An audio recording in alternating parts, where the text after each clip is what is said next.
여러분 안녕하십니까?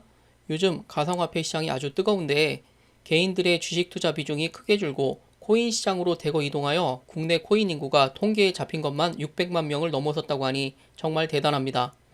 저는 가상화폐 관련하여 크게 공부한 것은 아니고요. 데스크탑 그래픽카드 품귀 현상 때문에 관심이 생겨 기사를 좀 찾아보다가 느낀 점이라 신뢰도가 크게 있는 편은 아니고 불편하신 분들이 있더라도 도망가지 마시고 끝까지 봐주세요. 그래도 영양가는 좀 있을 겁니다. 가상화폐의 미래를 전망하자면 앞으로 10년 안에 달러화를 대처하는 세계 공용 화폐 수단이 될 거라고 생각합니다. 이 뭔 개소리야! 만약 우리나라 원화가 전 세계 무역에 사용되는 공용 화폐라고 하면 어떨까요? 한국은행에서는 종이와 잉크로 찍어낸 돈을 가지고 각국에서 생산되는 최고의 명품들과 코로나 백신을 무한정으로 구매하는 것이 가능하다면 완전 꿀 빠는 거 아니겠습니까? 어떤 이는 돈을 벌기 위해 목숨 걸고 고생하여 물건을 생산하지만 돈을 인쇄하는 누군가는 사실 너무나 쉽게 이익을 취하는 구조, 바로 세계 공용화폐, 미국의 달러가 누리는 특권이죠. 미국의 달러가 세계 공용화폐가 될 수 있다는 것은 일단 싸움을 존나 잘하고 원천 핵심 기술을 가지고 있으며 미국이라는 시장을 가지고 있기 때문이죠. 그리고 자본주의 국가들이 잘 먹고 잘 살 수 있게 큰 형님 같이 적들로부터 보호해주고 먹고 살 수 있게끔 해주었습니다. 저는 우리나라가 미국으로부터 큰 은혜를 입어서 이만큼 성장했다라고 생각하는 쪽이고요. 그런데 2008년 리먼 브라더 금융위기가 터지고 트럼프가 미국의 대통령이 되면서 미국에 대한 의문이 들기 시작했죠.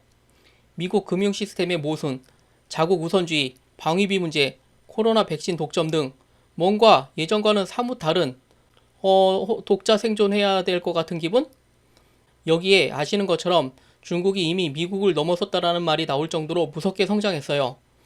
14억 인구를 바탕으로 세계 공장 역할을 하며 익힌 기술력으로 막대한 자본을 빨아들이고 공산주의 체계로 일사불란한 정책을 펼치고 있으니 감히 미국을 넘어서 무너뜨릴 수도 있는 무시무시한 존재로 성장해버렸네요.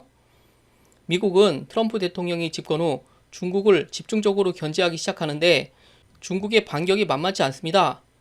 이 정도 했으면 꺾일만도 한데 무역전쟁에서 크게 밀리지 않고 대등한 싸움을 벌리는 것으로 보여지네요. 저는 이런 총성 없는 싸움에 변수로 등장한 것이 바로 가상화폐라고 봅니다.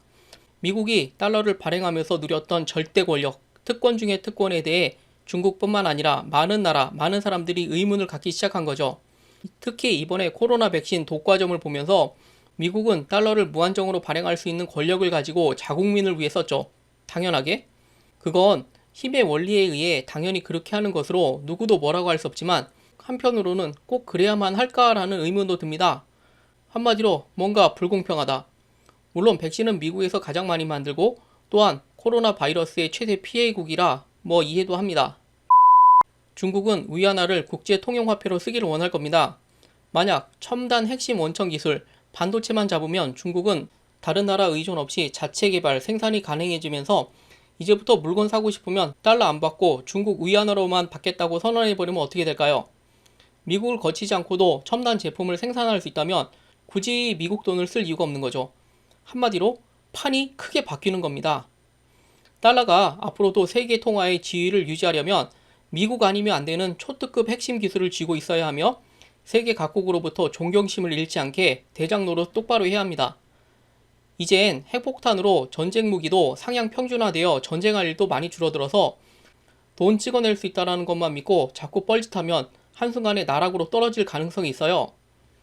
저는 우리가 현실적으로 달러를 세계 통용화폐로 사용되지만 사실은 가상화폐가 훨씬 합리적이고 공정하다고 생각해요.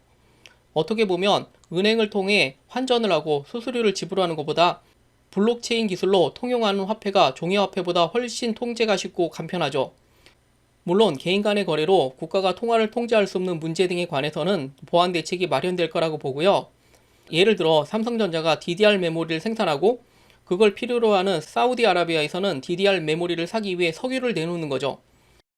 모든 물건을 달러로 계산하여 주고받는 것을 이제부터는 세계 공용으로 채택한 가상화폐로 채택하면 어떤 현상이 생길까? 결과는 미국이 세계 초강대국에서 그냥 평범한 국가로 강등될 겁니다. 미국은 더 이상 달러를 발행할 수 없으니 다시 공장을 돌려서 무언가 팔아먹을 수 있는 메리트 있는 물건을 만들어야 하는 아주 평범한 국가가 됩니다. 다른 나라 모두가 그런 것처럼 먹고 살기 위해 열심히 일을 하는 거죠. 더 이상 인쇄소 돌려서 원하는 만큼 달러를 찍어내도 자국에서나 쓰는 종이일 뿐이니까요. 이런 일을 막기 위해 지금 바이든 행정부에서는 핵심 원천 기술을 바탕으로 최첨단 반도체 공장을 미국에 유치하는 것으로 보여집니다. 그래야 미국의 영향력 아래 달러의 위력을 유지할 수 있으니까요. 그러면 지금 우리가 사용하는 가상화폐 중 어떤 식으로 사용이 될 것인가에 대해 궁금하실 것 같은데요. 제가 이번 영상에서 다 담기가 좀 부담스러워서 반응이 좋으면 2편에서 제가 이렇게 주장하는 근거와 자료들을 좀 더 말씀드리도록 하겠습니다. 이 영상이 도움이 되셨다면 좋아요와 구독 부탁드립니다. 감사합니다.